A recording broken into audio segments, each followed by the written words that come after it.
Welcome to a reading of Donne's The Sun Rising. Watch out for the work of a talented young artist, Daniella Mc Intyre. A reading of The Sun Rising by John Donne.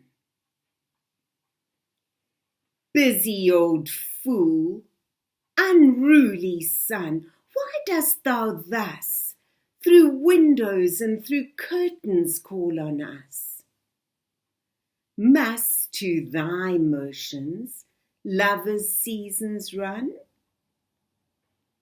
Saucy, pedantic wretch, go chide late schoolboys and sour prentices.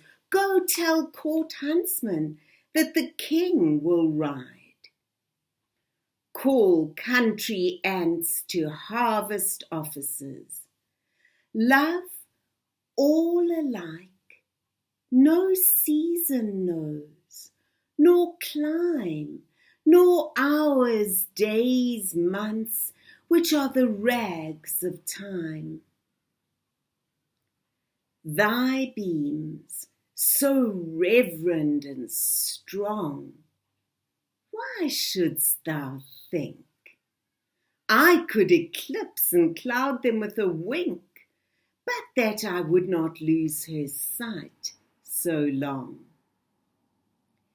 If her eyes have not blinded thine, look, and tomorrow late tell me whether both the Indias of spice and mine be where thou left'st them, or lie here with me.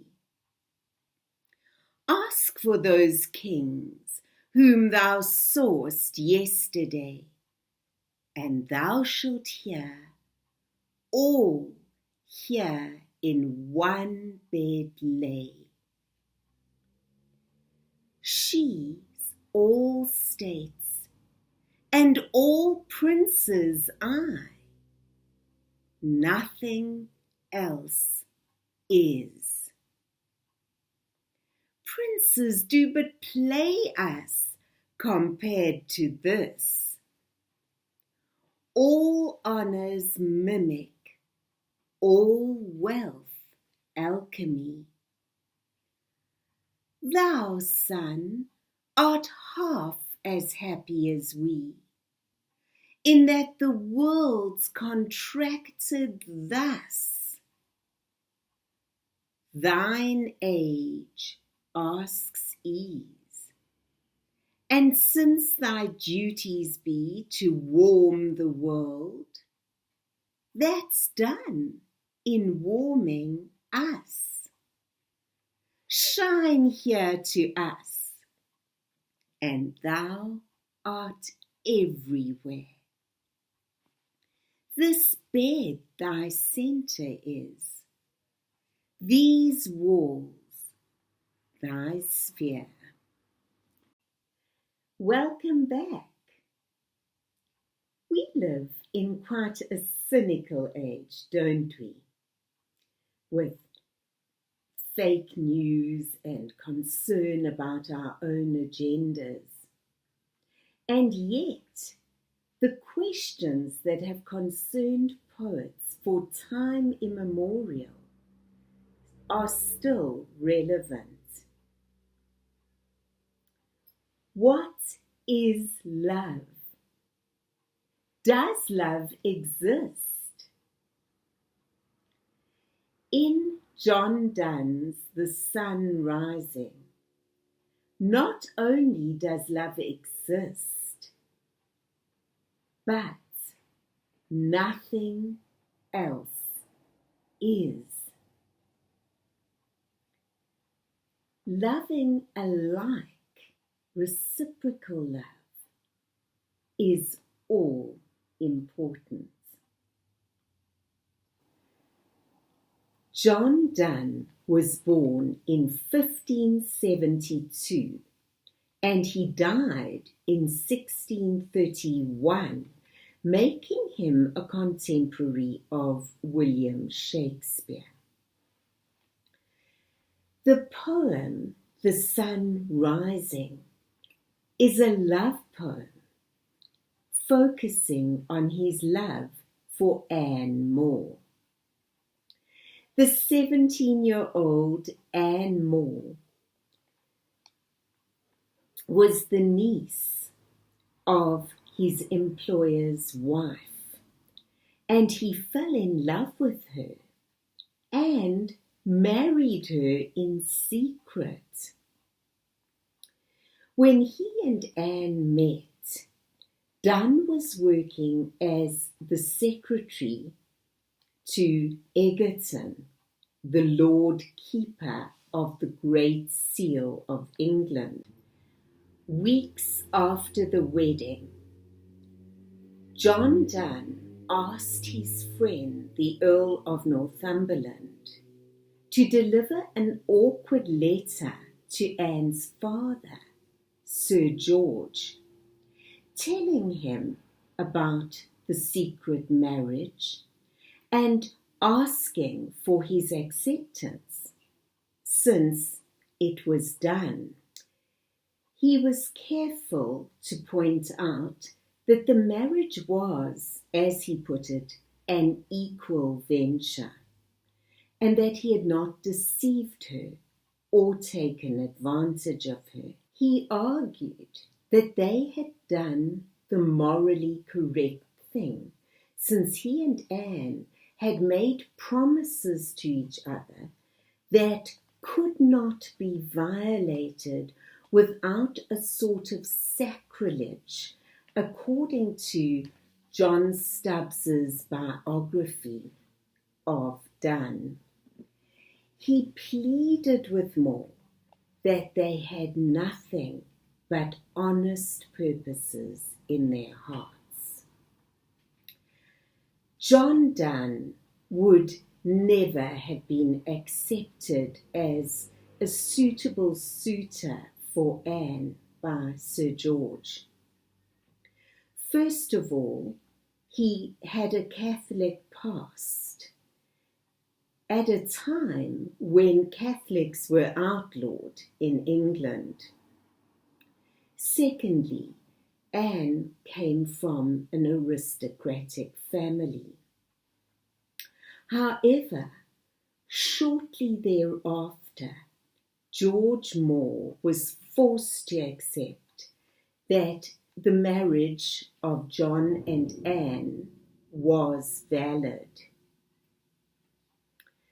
But he cut them off without a cent. As if this wasn't bad enough, Egerton, following this scandal, fired John Donne and never gave him his job back. Donne was left with a new wife, no prospects, and no income. In the end, it was Anne's 19-year-old cousin, Francis Whalley, who came to the couple's rescue. He allowed them to stay in his country home rent-free while the couple tried to mend their relationship with Anne's father.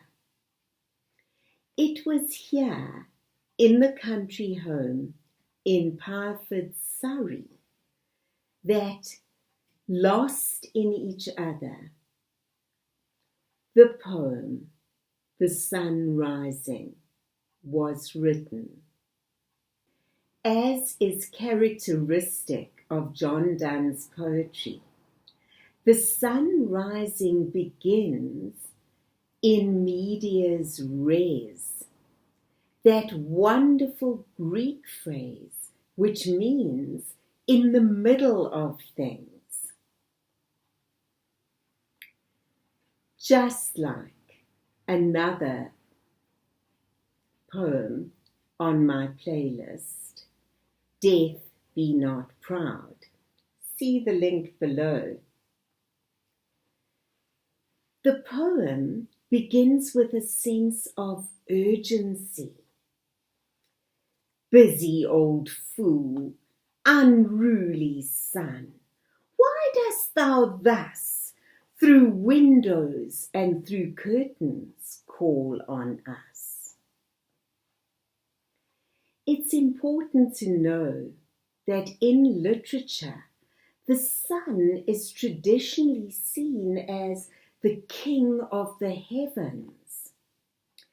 It is seen as a figure of majesty, of awe and reverence, a life-giver. But Donne attacks the sun in a tone of irritation and annoyance at it having disturbed the lovers. This could be seen as outrageous and even blasphemous by many Elizabethans. The opening lines do more than this. The rhetorical question encourages the reader to think further. The metaphysical poets wrote intellectual poems meant for an elite. This poem characteristically represents a blend of passion and thoughts in the subtle evolution of an argument. Just the same as Death Be Not Proud does. Donne uses the diction and meter of everyday speech, of colloquial speech, and his cadences are those of someone who is thinking as he speaks. The opening lines are also significant in that they move away from the courtly love perception of love, with a mistress and a servant undergoing those stylized rituals of a knight in shining armor and a lady of noble birth. These courtly love rituals were based on duty, honor, chivalry, and bravery. In his love poetry, it is as if John Donne redefines the love between a man and a woman. This poem reflects his love for Anne More at a time of two major challenging events in his life. His clandestine love for Anne and the resultant loss of his job and income and any possible advancements in his career. A career that he had tried so hard to set up against all odds. Finding himself in a country house in Perford, Surrey, where he and Anne could lose themselves in each other, far away from the court and the patronage system, led him to discover a new type of love. This is love as a shelter, as protection from a harsh world. It's the kind of love that we can still relate to today, can't we? The sun rising explicitly rejects the social and courtly worlds. The sun is a reminder of the passage of time with its climb across the sky and its ultimate setting in the west. Donne questions, must to thy motions lovers' seasons run? Well, the implicit answer is no. Far from being majestic, the sun is personified as an old busybody peeping in through the windows. Donne proceeds to develop a logical and passionate argument as to why the lovers cannot be subject to the rags of time. He scolds the sun, calling it a saucy, pedantic wretch, and he tells it to go and chide late schoolboys or slow, sour prentices. The grandeur of the sun's world is reduced blow by blow. It is reduced to waking sycophantic courtiers hoping for a promotion in office by supporting the king's passion for stag hunting, and farmers who are like country ants and are bound to the routines of harvesting. By the end of stanza 1, the lovers who love alike, they love each other equally, are exalted above the temporal world of hours and days and months, and which, as the metaphor tells us, are the mere rags of time.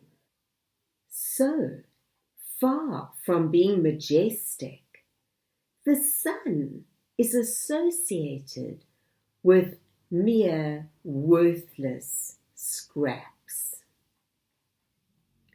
Stanza 2 continues to elevate the lovers and their world, and simultaneously the sun's world begins to lose power and lose importance. The hollow boasts of the sun seem to echo the hollow boasts of death in Death Be Not Proud. See the link below. The persona questions the power of the sun. Thy beams, so reverend and strong, why shouldst thou think? Donne argues that a mere wink will block out the rays of the sun, except that he would not want to lose sight of his beloved for that long. For a moment, his love becomes more powerful than the sun. Ironically, her eye beams can blind the sun. Donne was aware of what was then known as voyages of discovery, and he often wove these concepts into his poems as metaphysical conceits. Here, the East Indies, rich in spice, and the West Indies, rich in gold, become part of the lover's world. And all the treasures and beauties of the world are summed up in his beloved. The inner world of the lovers is elevated above the outer forces. In stanza 3, the final stanza, the macrocosm represented by the sun shrinks away and becomes a microcosm. In turn, the lover's world is elevated to a position of absolute power. Nothing else is. The sun, which had initially interfered in the world of the lovers, is reduced to serving the lovers as they are the whole world.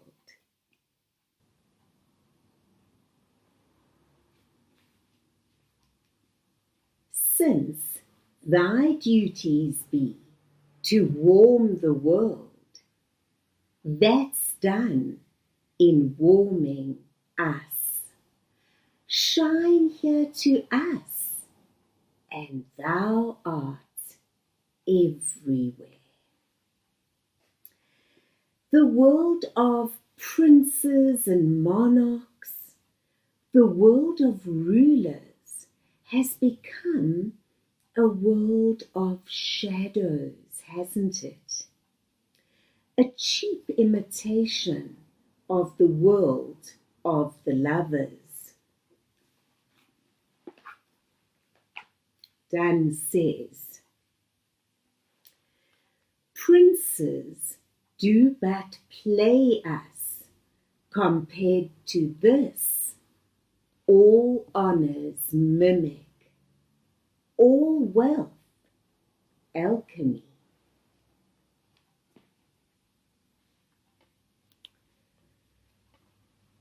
Honour and wealth are pale reflections of the truth as is found in the inner world of the lovers. The world of the sun, the ruler of time and space, shrinks as the world of the lovers expands. And the sun serves them rather than commanding them and directing their movements as he did at the beginning.